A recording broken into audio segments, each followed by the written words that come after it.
මෙවර පන්දුවර 20 ලෝක කුසලාන ක්‍රිකට් තරඟාවලියේ තවත් සුවිශේෂී තරඟයක්. ඇත්තටම මේ තරඟය ගොඩාක් ප්‍රේක්ෂකයෝ පුලා බලා සිටින තරඟයක්. ඉන්දියාව සහ පාකිස්තානය අතර පැවැත්වෙනවා ශ්‍රී ලංකා වේලාවෙන් රාත්‍රී 7ට කොළඹ ආර් ප්‍රේමදාස ජාත්‍යන්තර ක්‍රිකට් ක්‍රීඩාංගණයේදී.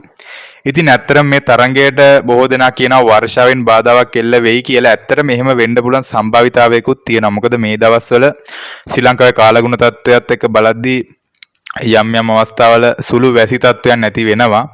ඉතින් ඒකත් එක්ක ඇත්තටම එවැනි තත්ත්වයක් උද්ගත වෙයි කියලාත් බොහෝ කාලගුණ වාර්තා අනාවකි දක්වනවා. නමුත් කොහොම වුණත් මම විශ්වාස කරන කාරණාවක් තමයි එවැනි දෙයක් සිදු වෙන්න එපා කියලා. මොකද මේ තරඟය ඇත්තටම ඒ තරමටම උණුසුම් තරඟයක්.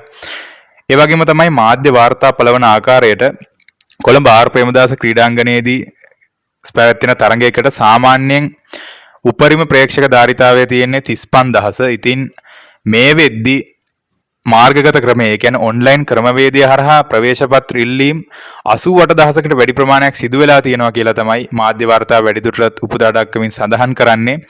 ඉතින් ඒකෙන්ම ඔබට පැහැදිලි වෙනවා ඇති මෙම තරඟයේ කෙතරම් උණුසුම්ද කියන එක ගැන. ඉතින් ඇත්තටම කණ්ඩායම් දෙකම ඉතාමත් ප්‍රබල කණ්ඩායම් දෙකක්. මීට පෙර යම් ගැටලුකාරී තැන් කණ්ඩායම් දෙකේම කළමනාකාරීත්වය තුළ, ඒ කියන්නේ කණ්ඩායම් දෙකේ හැසිරීමත් එක්ක තිබුණ විශේෂයෙන් ආසියානු කුසලානේ අපි ගත්තොත් විශේෂයෙන්ම අතට නොදීම් වගේ දේවල් ගොඩාක් සිදු වුණා. ඉතින් ඒ ගැන මම මේ වෙලාවේ කතා කරන්න බලාපොරොත්තු වෙන්නේ නැහැ. ඉතින් මේකත් එක්ක මේ තරඟය අතිශය උණුසුම් මුහුණුවරක් ගනිවි කියලා තමයි බොහෝ දෙනා විශ්වාස කරන්නේ. විශේෂයෙන්ම හෙට දිනේදී කොළඹ නගරය තුල මෙම තරඟය නැරඹීමට ඉන්දු පාකිස්තාන ප්‍රේක්ෂකයන් විශාල පිරිසක් පැමිණෙනු ඇති බවට තමයි මාධ්‍ය වාර්තා පළවන්නේ.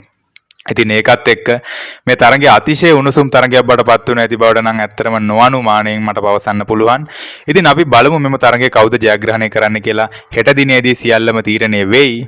ඉතින් අපි හෙට බලමු කවුද මේ තියුණු තරඟයේ ජයග්‍රාහකයා වෙන්නේ කියලා.